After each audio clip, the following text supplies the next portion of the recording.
Bom, pessoal, boa noite para vocês. Eu estou começando a gravar, porque depois eu vou disponibilizar. Eu vou botar, já botei a primeira aula no canal do YouTube, que vocês podem ter acesso a hora que quiserem. Quem não puder assistir, depois tenta assistir o que a gente está discutindo por aqui. Bom, estão todos me ouvindo? Sim, professor. Tá. Sim. Ótimo, pessoal. Vocês receberam o artigo na segunda, não foi isso? O artigo que a gente tinha combinado da leitura? Isso. Eu não sei se todos tiveram oportunidade de ler. Espero que sim, porque é um artigo pequeno, simples. Não é muito complicado da gente provocar uma discussão. Qual é a ideia dessa leitura? Oi, Marcelo, tudo bem? Oi, boa noite. A ideia da leitura, então, como eu estava falando desse artigo, é que todos tenham uma noção básica do que é o HIV hoje no Brasil, né? Esse artigo é escrito por pessoas que estão envolvidas na pandemia desde o início, né? O professor Tanuri, que todo mundo de alguma forma conhece, né?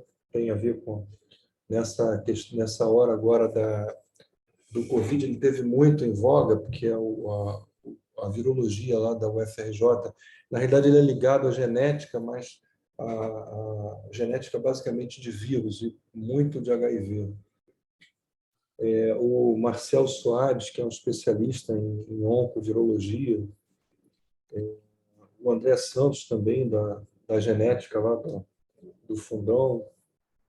Quer dizer, é uma galera que tinha know-how suficiente para escrever sobre isso. Tá? Então, assim, a ideia é que a gente possa, de alguma forma, assim, lembrar ou rever essas situações por onde o HIV passou, né? O Gafret, todo mundo sabe, eu vi agora que a Patrícia entrou, a Patrícia era aluna quando a gente tinha uma porção de internação de HIV, em uma época em que as pessoas morriam, simplesmente morriam, porque você ficava, às vezes, sem muitas opções para tratar ou para fazer diagnóstico, né? E numa época em que o Gafret também não tinha tomógrafo, era tudo muito difícil para fazer regulação. A regulação era muito mais complicada do que é hoje. Então, e fora a falta de medicação, né? Porque não tinha medicação para tratar quase nada, né? As meningites por criptococos, por exemplo, que a gente fazia anfotericina no ambulatório, às vezes por falta de vaga na enfermaria, depois deu lugar ao fluconazol por via oral. Então, a gente vê que as coisas foram evoluindo. O aciclovir é também o aciclovir venoso, principalmente, foi uma forçada do HIV para o avanço da ciência. A ciclovir, uma porção de outras drogas, ambisome, uma porção de outras drogas relacionadas a tratamentos de micoses sistêmicas, por exemplo. Então, assim, a ideia, então, da gente poder dar uma folheada nesse artigo é exatamente ter noção do que foi e do que é. Eu espero que todos tenham lido de alguma forma, né? E queria ver se alguém se prontifica a fazer um comentário.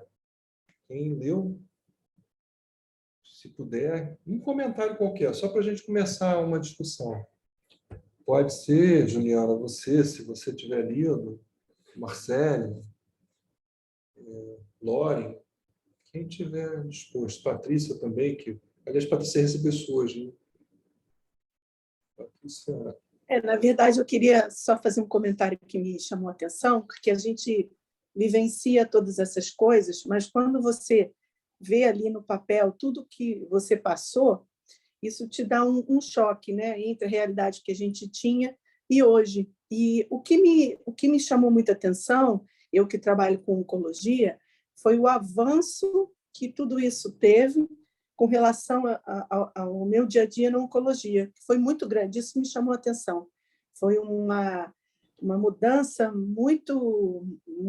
foi um trabalho muito intenso e muito lindo do avanço que teve na terapia, na profilaxia. Isso me chamou muita atenção no artigo. Interessante. Eu me lembro de um artigo que o Carlos Alberto escreveu, eu ajudei ele a escrever, né, 150 anos de terapia oncológica, e que um dos comentários dele era isso, 150 anos em que se evoluiu quase nada, você ganhou muito pouco. Mas eu acho que ganhamos sim, né? Ganhamos. Alguns tumores são curáveis, coisa que não era há uns anos atrás, há um tempo atrás. Mas realmente a coisa evolui muito rápido em doenças infecciosas e muito devagar na oncologia, né? Podia ser um pouquinho mais rápido. Ninguém quer morrer de câncer, né? Mas a gente tem que morrer de alguma coisa. De qualquer forma, eu acho interessante isso que você está colocando. Eu não sei se alguém quer fazer mais algum comentário, Marcele. Então, professor, eu achei o artigo muito interessante, principalmente assim para os mestrandos que estão entrando assim nessa área. Ele faz um resumo mesmo da terapia da antirretroviral, da questão do HIV, né, do tratamento. Então, assim, fala das drogas de primeira linha, segunda linha. Então, assim, às vezes são assuntos que, às vezes, até num livro você não encontra, que aqui ele faz um apanhado, um resumo mesmo, inteira a gente do que está acontecendo mesmo, da questão do HIV. Então, eu achei bem abrangente e importante assim, para a gente que está começando agora, né? O que te chamou mais atenção, assim, em relação a esse timeline aí no HIV? Não há nem timer definido. Você fala em relação ao quê? Em relação ao tratamento? o que te chamou a atenção? Então, o que me chamou a atenção foi justamente essa questão mesmo do tratamento, da terapia antirretroviral. Isso, evolução do tratamento. Uhum. E, assim, até o senhor falou que depois vai ter uma aula, né, explicando quais as drogas que usam. Isso, assim, eu acho que é uma questão que os alunos devem ter dúvida também. Quando que eu vou tirar um fármaco, quando eu vou inserir o outro. É bem importante. Nós vamos tocar nesse assunto, sim.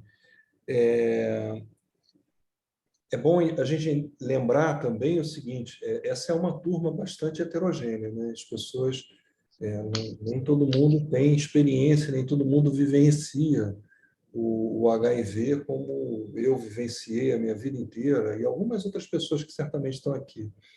Mas, assim, é interessante, o que eu acho interessante no artigo é exatamente isso, é você pegar em 6 páginas e o cara te explicar tudo que a gente viveu, né? De alguma forma ele consegue explicar. E te situa hoje no que é hoje o HIV, né? É engraçado, hoje eu estava no ambulatório e, assim, você vê uma galera jovem, né? Paciente com 21 anos, outro com 25, e eles não têm a menor noção do que foi no passado, né? Aquela coisa das pessoas morrendo, das pessoas cinza, né? Das pessoas com magras, horrivelmente magras, pessoas com lipodistrofia horrorosa. Ainda vê um caso ou outro, mas isso não é mais uma realidade, né? Hoje eu estava conversando também com um representante de laboratório da Gilead, que é o Alexandre, e estão lançando agora o TAF, né, o tenofovir. O tenofovir é diferente o TAF, que não produz, que não faz insuficiência renal, por exemplo, para tratamento ainda da hepatite B. A hepatite B é uma doença com poucas drogas para tratamento, né? E esse tenofovir é uma das drogas. Só que quando você pega tenofovir em pacientes que já usaram lamivudina, que já usaram outras drogas, esse tenofovir tende a ser mais agressivo para o rim. Então, a gente sabe disso, e que pode ser um problema. Então, assim, a gente vive sempre buscando novas drogas que hoje sejam menos agressivas do ponto de vista de efeitos adversos.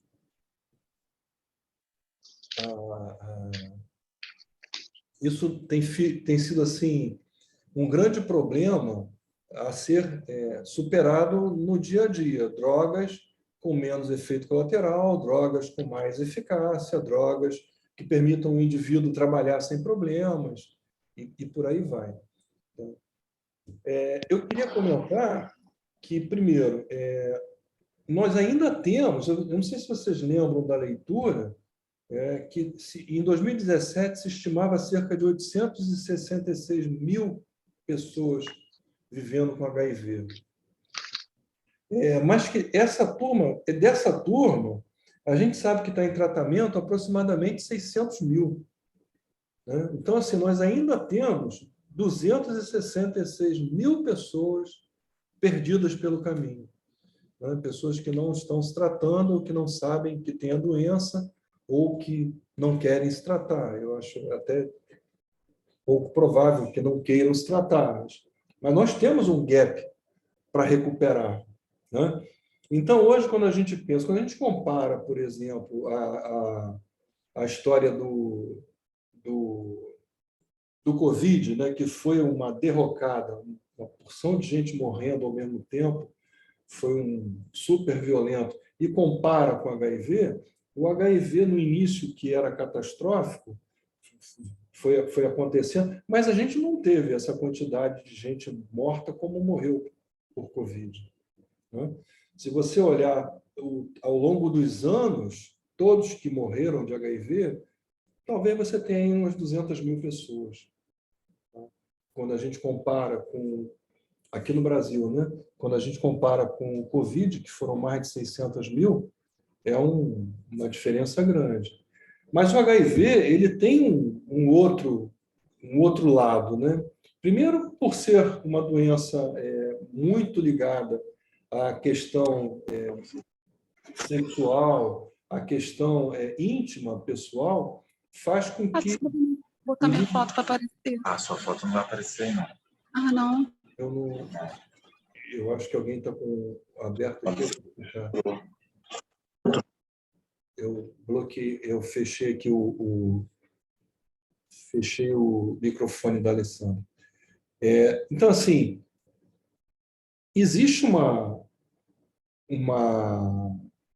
turma, né, que tem doença, que não sabe que tem doença e que a gente precisa resgatar, como a gente estava falando antes.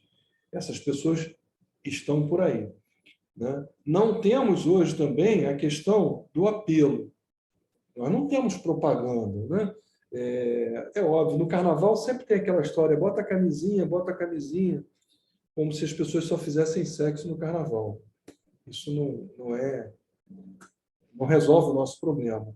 Nós precisamos, de alguma forma, fazer com que essas pessoas todas façam o teste e se tratem. Né? Então, aquela proposta também, está no artigo da UNAIDS, que é você atingir meta 90-90-90. Né? Ter 90% das pessoas testadas, dessas pessoas tratar 90% pelo menos, e dessas pessoas tratadas você ter pelo menos 90% de carga viral indetectável. Isso muda a cara da AIDS, muda completamente. Muda a ponto de você pensar em cura. Né? Cura no sentido de você ter um controle geral, 100% da doença como epidemia. Se você não tem pessoas transmitindo, você não tem novos casos. Isso acaba sendo uma forma de controle. Né? É óbvio que não é só isso, né? Não é, como a gente estava falando, a doença ela vai além, ela pega na questão social, ela pega na questão do íntimo, do fórum íntimo do indivíduo, expõe o indivíduo. E alguns têm muito problema, muita dificuldade para lidar com isso, né? Quando a gente pensa em tratar o paciente soropositivo, tratar alguém que tenha HIV, a gente tem que pensar numa gama de acolhimento, né? Principalmente acolhimento. Eu acho que a grande diferença é o acolhimento. Não tem nada pior do que você precisar de um médico e o médico não está disponível. Precisar de uma solução e a solução está distante de você. Isso é muito ruim e, óbvio, seria para a gente e é para o nosso paciente, né? Voltando aqui, então, para o artigo, eu não sei se todos perceberam também a questão do PrEP, né? Eu não sei Marcelo, se você chegou a trabalhar com PrEP, não chegou a fazer lá o PrEP? Então, eu participo ainda do PrEP, ajudando a enfermeira Ana Gabriela. Ana Gabriela, tá. Toda quarta-feira eu atendo lá PrEP. Isso é assim, o PrEP hoje, ele é feito basicamente para homens que fazem sexo com homens, né? A proposta não é só essa. A proposta é casais sorodiscordantes, de modo geral, podem fazer PrEP. O que é muito complicado também, quando você para pensar, eu desaconselho muitos casais que são sorodiscordantes a fazer PrEP, porque já tem um tomando remédio. Se esse um que está tomando remédio tiver carga viral indetectável, a chance do outro se contaminar é zero. Então, assim, não justifica, do ponto de vista epidemiológico, você fazer PrEP em casais em que tem um com a carga viral zerada. Teoricamente, não tem lógica. Mas é aquela história, o ser humano falha, o ser humano trai, o ser humano tem outros parceiros e acaba se expondo de outras formas. Então, é uma oportunidade, às vezes, que eles veem de proteger, né? De fazer uma medicação que os proteja. É bom lembrar que PrEP não garante 100% de proteção, né? Quando a gente propõe PrEP, não é recomendado não usar o preservativo. O preservativo é fundamental, né? Seria para possibilidades outras de escape, de situações em que você se expôs, principalmente para profissionais de sexo, né? Eu não sei se vocês também vão lembrar da quantidade de pessoas que a gente tem no Brasil vivendo com HIV. Cerca de 0,4% da população brasileira pode estar contaminada e provavelmente está contaminada. É um número relativamente baixo comparado com outros países, principalmente países africanos, em que você chega a ter, de cada 5 na família, 3, 4 têm HIV. Isso é muito complicado, principalmente no Congo, na região subsaariana. É muito triste o que acontece lá, do ponto de vista de epidemia, né? Assim, eu acho que hoje o mundo olha um pouco melhor para lá, né? Mas durante muito tempo ignorou. Cada um olhava para o seu próprio umbigo e deixava aquela galera lá, deixa morrer, né? Eu acho que isso hoje está mudando. Você tem países que já se propõem a ajudar, que oferecem a droga, e isso facilita muito. Eu queria chamar a atenção também de vocês para o preço.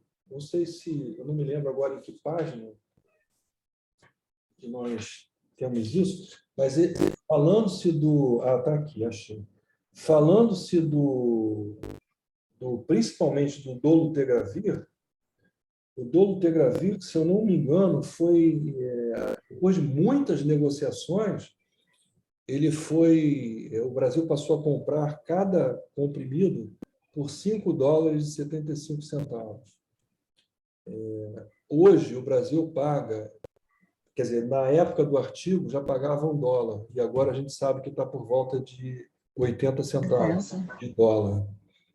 Então, assim, é preciso uma negociação para que a gente possa manter essas pessoas em tratamento, né? É interessante também, para o que o SUS, para a Conitec incorporar uma droga, essa droga tem que ter importância do ponto de vista de tratamento, propriamente dito, mas ela também tem que ter condições, quer dizer, o laboratório, o dono da droga tem que negociar preço, senão o Brasil não compra, não tem como comprar, fica inviável. Eu me lembro de uma época, em 2002, entrou no mercado brasileiro o Caletra, que era lopinavir com ritonavir. Essa foi uma droga que fez uma diferença grande, porque foi o primeiro inibidor de protease, já vinha conjugado com ritonavir, então lopinavir conjugado com ritonavir. No início, se tomava 3 cápsulas gelatinosas. Vocês me dão licença só um minutinho, eu vou atender um telefone, é rápido.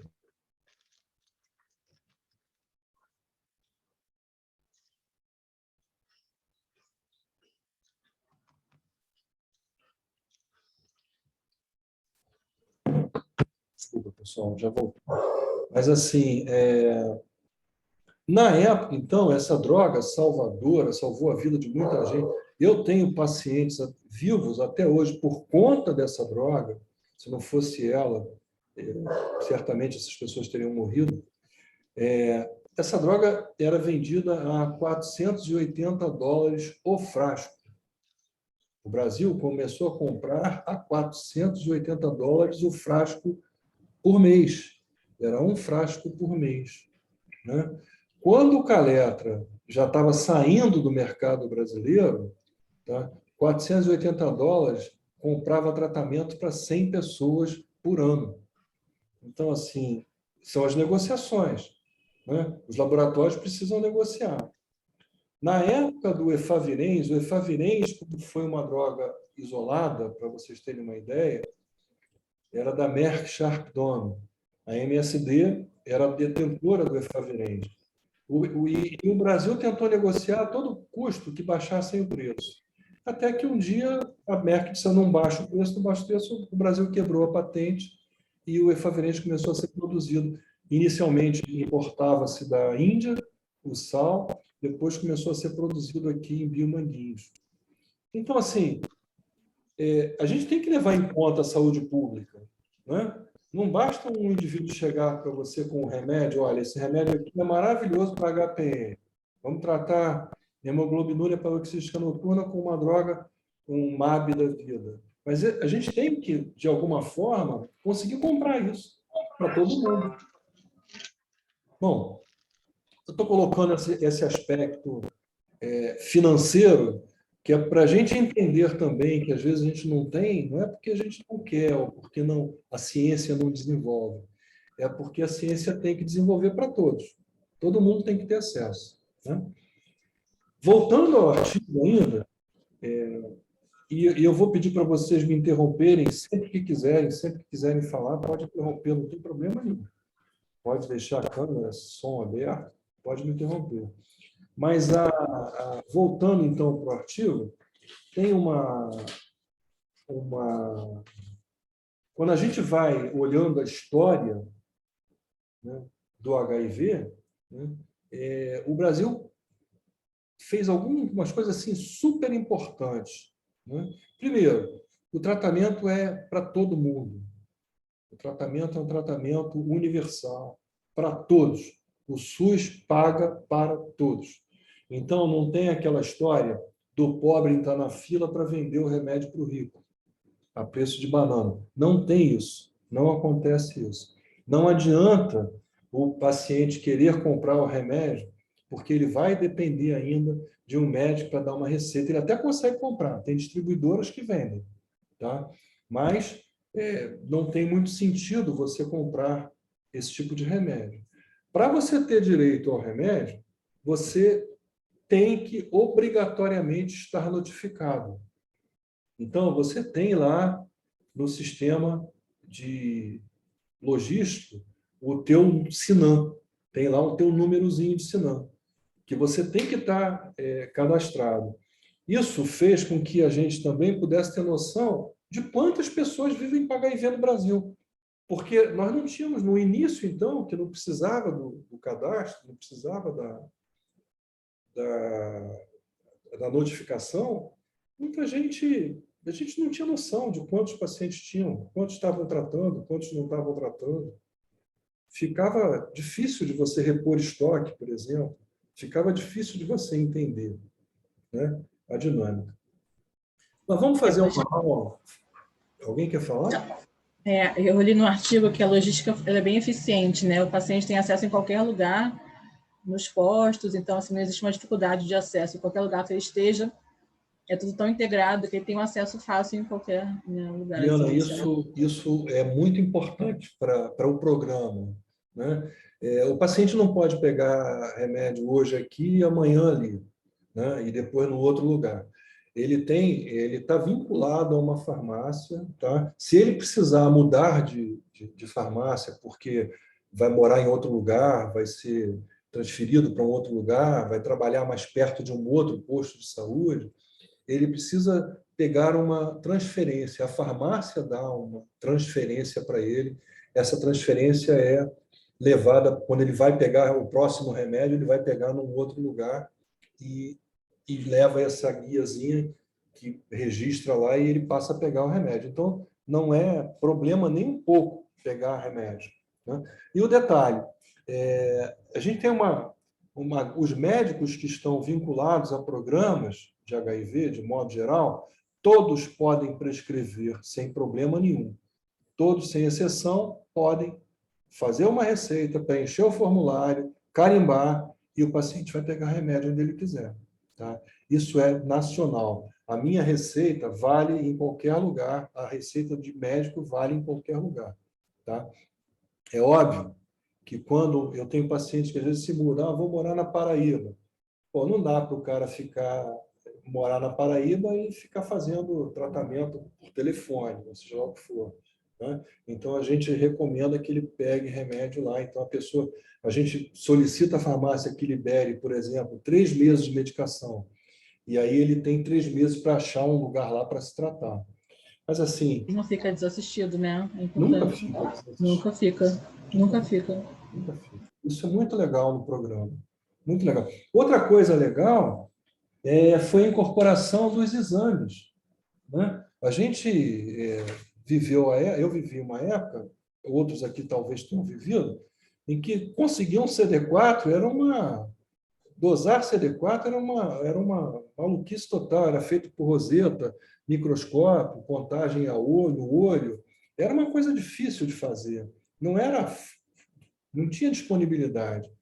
Depois vieram os citômetros de fluxo e as facilidades para se fazer os exames. O Gafre faz parte da rede nacional de CD4, carga viral. A gente tem muita facilidade no Gafre de fazer. Não é tão fácil assim em outros lugares, não, tá? Porque a logística, às vezes, emperra. Sabe aquela coisa? Vai marcar o exame, aí marca para daqui a 3 meses. Daqui a 3 meses vai lá e, por acaso, o cara faltou porque não tinha ônibus, ou faltou porque o laboratório não está funcionando, aí remarca. Isso já aconteceu muito, e a gente tenta evitar que isso ocorra. O Gafre faz exame para um grupo de lugares. Mariana, você podia falar, o Gafre faz exame para que lugares? Você se lembra? A gente faz exame para o Gafre e para os centros de atenção primária do Rio de Janeiro, né? Que no nosso caso... P22. A 2.1 e a 2.2, que é a grande... Olha só, teu som está... alto. Fala de novo com calma. A gente faz exame... Eu vou tentar abrir no celular. Pode falar, agora está dando para ouvir. É só para a gente saber, o Gafre vai ficar P22, não é isso? e 2,2. 1 e 2,2. Então, pega a área da Tijuca, Vila Isabel, não é isso? E a parte da Zona Isso, Sul. e Grande Centro Zona também. Sul. Não, centro não. É só a 2,1, que é a Grande Zona Sul, e a 2,2, que é a Grande Tijuca. Então, é Zona Sul. Achei que fosse um 0, desculpa. A gente recebe, então, esse sangue e é processado lá. Se eu não me engano, a gente faz mais de 1.000 exames por mês, não é isso? Fazemos mais de 1.000 exames por mês. Isso é muito legal, viu, pessoal? Então, a gente consegue... esse material vem do Ministério da Saúde, o insumo vem do Ministério da Saúde, mas o Gafre consegue cobrar por APAC, né? Aquele papelzinho que vocês vão ver lá no ambulatório, que for fazer atendimento, o formulário para solicitação do exame é uma APAC, é uma guia de alta complexidade que a gente consegue ganhar algum dinheiro por isso. Isso ajuda o hospital. Professor, Oi. Jéssica, me tira uma dúvida. Fala. Tem algum sistema de quando o paciente está internado e a gente pega esse antirretroviral na farmácia do Gafre, que avise o centro que se o posto ou o PSF que ele pegaria? Olha só, não tem, Jéssica. Pior que não tem. Tá? As coisas não se falam nesse nível ainda, não. Na realidade, isso é uma coisa que deveria ser resolvida. E isso ajudaria, né, na saída do paciente, dar uma continuidade no centro de onde ele normalmente se trata. O que muitas vezes acontece e que a gente tenta evitar é que esse paciente acaba ficando incorporado ao Gafre, né? E aí é mais um. A gente já fez algumas tentativas de descentralizar pacientes, né, no passado. Por exemplo, nós aqui vocês vão ver no artigo também que naquela meta 90, 90, 90, o Brasil tem mais de 90% de pacientes com carga viral indetectável. Tá? E a gente atingiu isso porque realmente você oferece um remédio.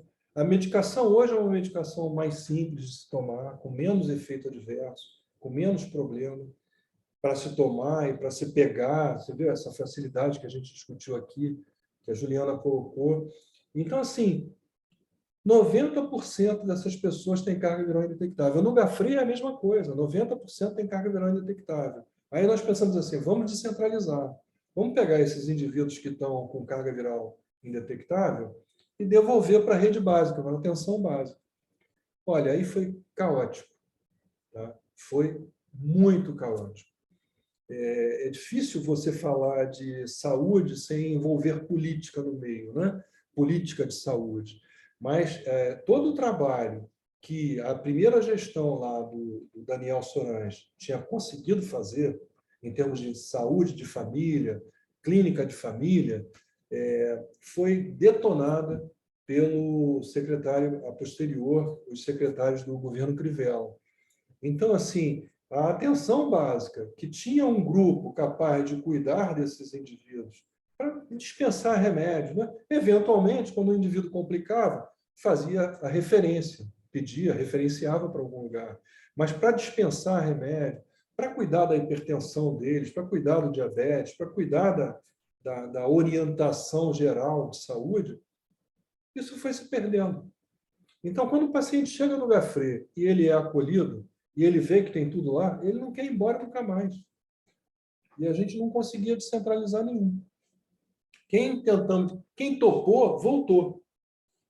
E voltou com 1.000 queixas de que não foi atendido, que não tinha quem atendesse, que não tinha enfermagem, que não tinha o médico, que o médico faltava, que era muito cheio, e por aí vai.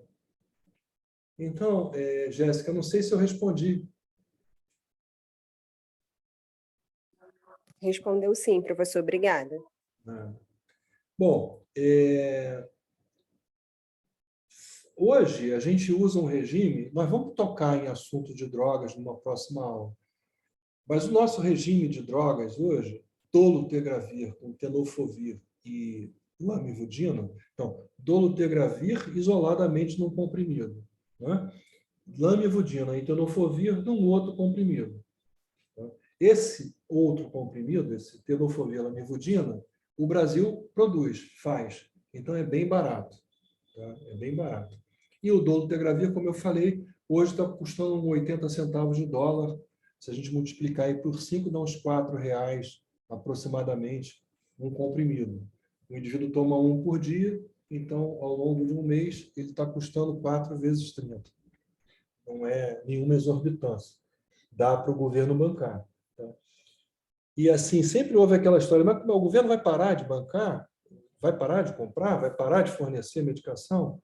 Não, porque seria um tiro no pé muito grande, né? A gente sabe que se um paciente desse interna, quem trabalha em enfermaria, quem já viu, sabe que é um doente que fica muito custoso. Um doente que, se ele estiver tomando tudo que ele tem direito, ele pode custar 4, 5 mil reais por dia, em vez de custar R$1.000, sei lá, por mês. Então, isso tudo tem que ser levado em conta do ponto de vista de saúde pública. Não é só saúde individual, saúde pública. Precisamos pensar em saúde pública. Tá? Daí essa importância. Esse gráfico, eu vou compartilhar aqui a tela, só para a gente olhar um gráfico. Peraí, cadê o artigo? Está aqui. Eu queria mostrar esse gráfico aqui, todos estão vendo, né? Esse gráfico é um gráfico que mostra para a gente aqui, em 2017, nós tínhamos 84% de pessoas diagnosticadas, 91% em uso de antirretroviral e 92% de carga viral indetectável. Isso das pessoas que foram diagnosticadas, né? Nós fizemos diagnóstico em 866, 700 e poucos ficaram, quer dizer, supunha-se esse número de pessoas, esses foram diagnosticados, esses foram os que começaram o tratamento, e, por último, 503 tiveram sua carga viral indetectável. Lembrando que isso aqui estamos falando em milhares, né? 866 mil de pessoas vivendo com HIV, 731 mil diagnosticadas, 91% disso com carga viral, usando medicação, e 92% com carga viral suprimida. Isso, assim, é fantástico, né? Quando você vai olhar direitinho. Porque desde 2016 a gente já está acima dos... Na verdade, em 2015, 89% já. A gente já vinha com uma alta taxa de carga viral indetectável. Isso faz com que... Fala, Mariana. Professor, foi até interessante você tocar nesse assunto do gráfico. Como eu trabalho no LAPIA, eu tenho acesso, né, ao resultado das cargas virais dos pacientes que são tratados no GAFRE. E, assim, geralmente, mais de 90% dos nossos pacientes são indetectáveis, né? E a maioria tem o CD4 bem alto, a maioria ele é bem indetectável. É muito difícil, na verdade, a maioria dos pacientes que a gente faz o exame são indetectáveis, tanto do hospital quanto de fora, né? Então, a gente vê que com o tratamento, hoje em dia, a adesão ao tratamento, a disseminação do HIV está bem menor, né? Porque a maioria dos nossos pacientes a maioria é indetectável, menor que o limite mínimo. Muito difícil a gente ter um paciente com uma cópia muito alta. Isso é interessante. Há uns 2 anos atrás, mais ou menos, eu orientei um trabalho de conclusão de curso de uma aluna nossa que comparou as cargas virais de pacientes do GAFRE com os outros pacientes que vinham da AP22 e AP2. Fala, Mariana, qual é? AP21? 2.1 e 2.2. 2.1 e 2.2, isso. Então, assim, você vê, a diferença não era tão grande, não. Nós temos uma condição melhor, nossos pacientes são mais bem tratados do ponto de vista global, eles têm carga viral, maior número de pacientes com carga viral indetectável. Mas fora também não era muito diferente, não. A diferença era coisa de 10%, uma coisa assim. Eu não me lembro agora de detalhe. E certamente isso teve a ver com esse desmantelo da clínica da família, porque é a clínica da família que dá suporte a esses pacientes fora, né, na atenção básica. Eu sou suspeito para falar porque assim, eu sou um grande incentivador e acho que a medicina ela deve ser focada na atenção básica. Isso é a minha opinião sincera. Quase tudo que um indivíduo precisa, ele deveria encontrar na atenção básica. Essas doenças do dia a dia, diabetes, hipertensão, dor de barriga, isso tudo podia ser resolvido na atenção básica, em vez de ficar fazendo fila nas emergências e nos hospitais como o nosso, terciário. Essa talvez seja uma coisa para se discutir melhor, né? Porque tem o outro lado, né? O Gafre hoje, que está 100% regulado, para você conseguir, às vezes, uma consulta em oftalmologia é um inferno. Você tem que mandar seu doente para atenção básica, conseguir uma consulta para ele em algum lugar, não necessariamente no Gafre. Então, isso o doente não entende, eu também não entendo, dado que eu estou ali, eu tenho um parecer, preencho um parecer, mando para lá e não vejo por que não se pode responder. É óbvio que a gente acaba quebrando essa história porque a gente liga para o colega e pede, atende aí, por favor. Mas não é a regra é outra. Então, assim, é preciso recuperar realmente a atenção básica. Não tem como não brigar por isso. Tá? Esse outro gráfico que eu estou mostrando aqui, ele vai mostrando para a gente a questão da mortalidade, né? A razão de mortalidade por 100 mil habitantes. Você vê que a gente teve períodos muito críticos aqui, pré-96. Até 96, o índice foi subindo. Fala, Mariana. Eu não falei nada, não. Você levantou a mão aí, então baixa a sua mão. Ah, tá, desculpa. Calma aí. Só porque senão aí eu vou parar. Então, assim, foi subindo até 96. Né? O que acontece em 96? Tá? Em 96, entra o tratamento de alta atividade, o HART. Né? Então, os antirretrovirais de alta potência ou de alta atividade, como vocês queiram falar, eles modificam a cara da AIDS no Brasil e no mundo. Né? Então, a gente começa a ter um declínio grande da mortalidade, porque as pessoas começaram a usar o inibidor de protease. Então, a associação de 2 drogas que já eram feitas e até 3 drogas inibidores de transcriptase reversa sofreu o acréscimo do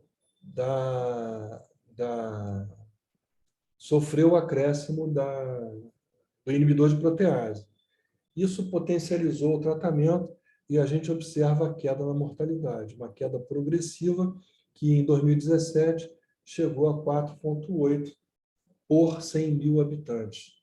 Tá? Você vê, de 9,7 para 4,8, a gente diminuiu praticamente a metade, né, da mortalidade em HIV. Mas ainda se morre. Isso é um problema muito sério. Né? As pessoas me perguntam assim, mas pô, como é que é isso? Se ninguém está morrendo de AIDS, pô, não morre ninguém de AIDS? Morre. Vai lá no Gafre, vai na enfermaria que vai ver que morre. Tá? De vez em quando morre um. E esse um geralmente vem sem tratamento, sem ter tido acesso ao tratamento. Isso é um problema que a gente precisa resolver. Né? Porque quando ele vem, ele dá um trabalho maior. A questão vem misturada com uma questão social. Né? Então, são pacientes, às vezes, usuários de droga, com tuberculose, que não tem onde morar. E aí começa a ser um problema muito complicado para a gente resolver. Às vezes você resolve a questão médica, né? Você interna, faz tratamento, e quando você devolve, o cara não tem nem para onde ir. Né? Isso é complicado. Eu me lembro quando eu era recém-formado, que a gente tinha um paciente no Gafre com insuficiência cardíaca, que ele vira e mexe e voltava. Então, que cara, ele tratava, dava alta, quando ele percebia que ele não tinha mais onde comer, onde morar, ele conseguia comer um ovo desses cozido, enchia de sal, comia bastante sal e voltava todo inchado, a gente tinha que internar. Então, ele resolvia o problema dele. Ele confessou um dia para a gente que ele fazia isso. Mas é interessante, né? Agora, os pacientes com HIV não fazem isso, mas são pessoas que estão largadas lá na rua, né? Muitos estão né, em situações de desespero, né? Outra coisa importante, nós vamos cuidar desse manejo terapêutico do HIV em outra instância, em outra sessão. Mas, assim, a gente hoje está à cata das drogas, das resistências primárias a determinadas drogas, né? Nós fizemos um trabalho sobre resistência primária ao inibidor de protease, isso já foi publicado, e agora é motivo de um trabalho meu a resistência primária ao dolutegravir, que é esse inibidor de integrase que a gente usa hoje. A ideia é saber se essas pessoas estão adquirindo o vírus já resistente à droga. Eu particularmente, não acredito que isso esteja acontecendo, apesar da gente ter aí uns 3 doentes ou 4, uma coorte de 150, que ainda, de vez em quando, faz um blip de carga viral, né? A gente espera que isso não represente muita coisa, né? Falando da questão da cura, todo mundo já ouviu falar nos pacientes que curaram de HIV, né? Esses pacientes que curaram de HIV, eles foram, sem querer, induzidos, sem querer o primeiro, né? Foi induzido a uma deleção num determinado cromossomo lá, né? Na hora em que ele recebe, para tratamento de leucemia, uma medula nova, uma medula óssea nova, ele recebe uma medula óssea nova com uma deficiência que, num determinado gene, que o impedia de ter um correceptor, que é o CCR5. Esse correceptor, sem ele, o HIV não entra na célula. Então, isso acabou gerando a cura de um paciente. Já se tentou curar outros pacientes fazendo esse tipo de transplante. Não é uma coisa simples, porque tem que ser uma medula compatível, e tem que ter, além de ter a compatibilidade com o paciente, você tem que ter essa deleção delta 32, que não é uma coisa comum, nem todo mundo tem. Pelo contrário, é uma minoria. Então, essa cura ainda tem muito para acontecer.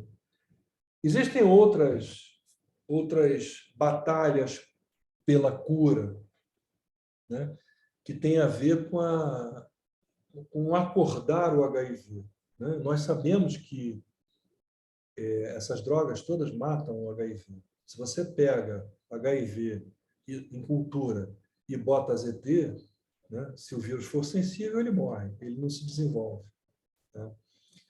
O problema do HIV no ser humano é que ele encontra alguns santuários, né? Ele se guarda, se esconde em alguns locais em que a droga não chega, ou a droga chega mal, ou ele fica num período chamado de latência em que ele não se multiplica.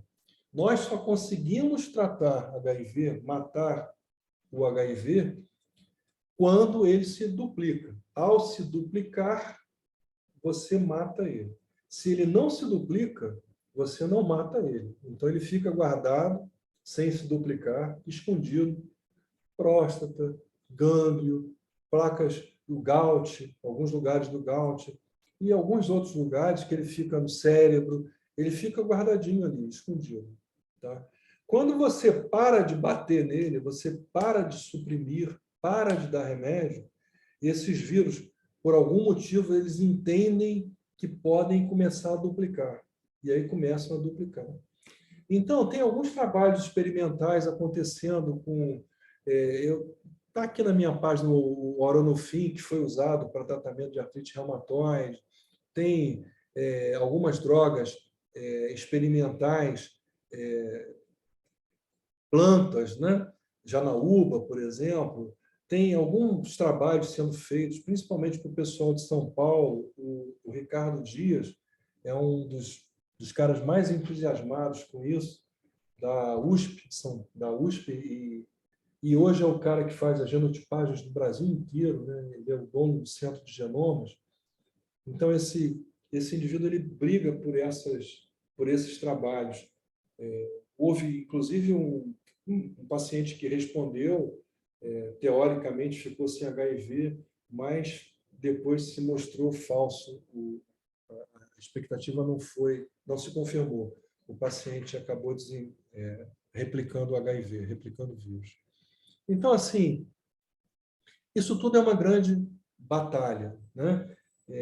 Eu acho que a gente já está chegando aqui no final dessa conversa. Eu peço para vocês que quem não teve a oportunidade de ler, que leia. Leia. Esse é um artigo bem interessante, bem simples de ler. Lê de novo, porque vai perceber coisas interessantes, né? Vai perceber como a gente caminhou, como foi... Tem aqui me ligando, é bom? Deixa eu tirar esse WhatsApp aqui.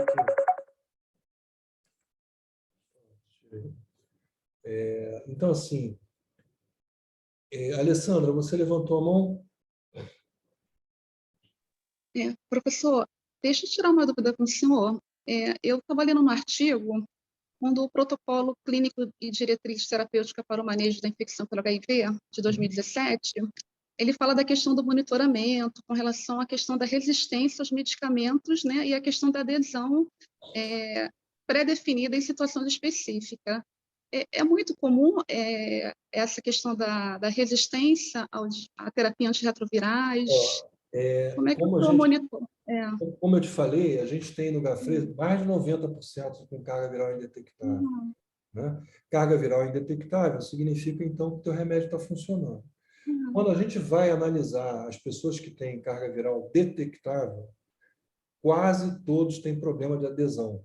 É o cara que não toma remédio porque bebe cachaça, é o cara que não toma remédio porque cheira cocaína, é o cara que esquece, sabe? Se você pega um indivíduo que esquece uma vez por mês, é uma coisa. Quando você pega e ele está esquecendo uma vez por semana, é outra. Quando ele está esquecendo dia sim, dia não, lascou, a gente vai ter resistência. O problema dessas drogas todas é que se você diminui o nível ótimo de droga, você permite que o vírus comece a fazer emerja cepas resistentes a essas drogas. Lembrando que o tratamento do HIV é diferente do tratamento com um antibiótico, por exemplo. A gente atua oferecendo ao HIV um substrato falso, né? O HIV, quando vai usar, por exemplo, fazer a integração do provírus, quer dizer, o vírus que está no citoplasma, quando ele vai entrar no núcleo celular, a gente dá um dolutegravir, que ele usa o dolutegravir em vez de usar a enzima dele. Quando ele usa o dolutegravir, ele não consegue. Então, assim, é tudo genético. O tratamento é genético em cima do vírus, né?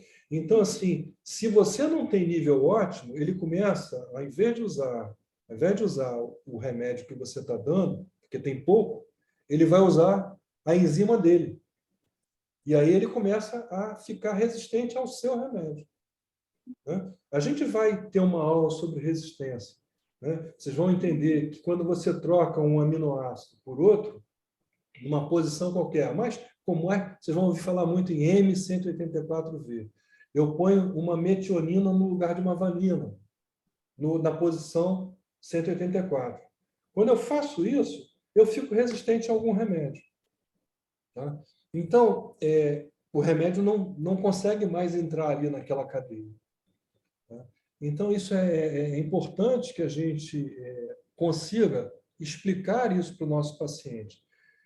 Isso também, assim, por isso que eu acho que hoje está mais fácil. Hoje você toma 2 comprimidos pequenos e, pelo andar da carruagem, a gente vai, daqui a pouco, tirar o tenofovir desse esquema e ficar o dolutegravir com lamivudina em um único comprimido. O governo já comprou, deve entrar na rede no próximo semestre. Então, assim, vai ficar um comprimido. Tomar um comprimido não é difícil, né? Tomar um monte é difícil. Quando o ritonavir entrou no mercado, que é hoje usado para booster, é um remédio inibidor de protease, quando ele entrou no mercado, você tomava 6 comprimidos de 12 em 12 horas. É impossível tomar aquele remédio dessa forma. As pessoas não aguentavam, morriam do remédio. Então, assim, uma coisa é você tomar um comprimido, outra coisa é você tomar 3, 4, 5, 10. Eu sempre digo para o meu paciente assim, olha, esse esquema é bom que não falhe, porque o próximo vai ser pior. E o outro vai ser pior ainda. Então, faz um esforço e toma um remédio. Né? Faz a sua parte. Se você fizer a sua parte, você vai ficar vivo muito bem, obrigado. Tem dado certo. Tem dado certo. Alguma outra pergunta? Obrigada, professor. Não? Então, pessoal, de novo, recomendo que todos tentem ler, se puder. Né? Quem não leu, tente ler. Quem tiver, lê de novo, porque vai valer a pena. Na próxima aula, a gente vai falar um pouquinho de vírus. Tá? E aí vai ser uma aula expositiva, mas, pessoal, é muito importante para mim que vocês possam intervir. Tá? Eu vou explicar alguma coisa do que é um vírus, do que para que ele, como é que ele acontece, por que ele faz esse mal para a gente. Né? E eu preciso que as pessoas tentem intervir, perguntar, falar. Tá? Essa para mim, a maior dificuldade de uma aula online, a gente não está interagindo. Então, vamos tentar interagir. Tá bom? Bom, eu agradeço, então, a participação de todos. Vou divulgar para vocês o link. Eu espero que vocês possam copiar. Deixa eu só entrar aqui. E aí vocês copiam no chat, por favor. É o link da aula passada. Todos vão estar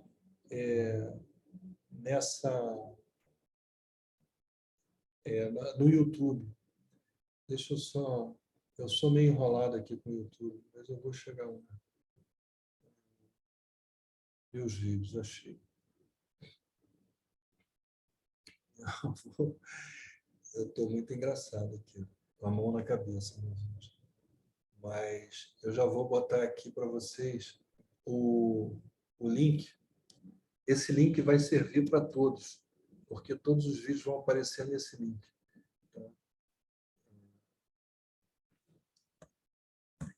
É muito complicado copiar isso aí, pessoal? Está no chat. Dá uma clicada nele, que aí vai abrir no browser. E aí vocês fazem um Ctrl+D, vê se funciona. Quem tiver com o computador aberto, vê se funciona.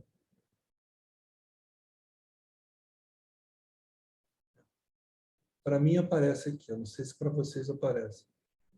Copiando e colando não consegui, não. Não? Se clicar em cima. Vou tentar agora. Também não consegui, não, clicando. Não abre, não? É porque Não, dá um... Não, peraí, então que eu vou descobrir como é que faz isso aqui. Eu não sei usar muito essa... Consegui copiar e colar. Mas abriu?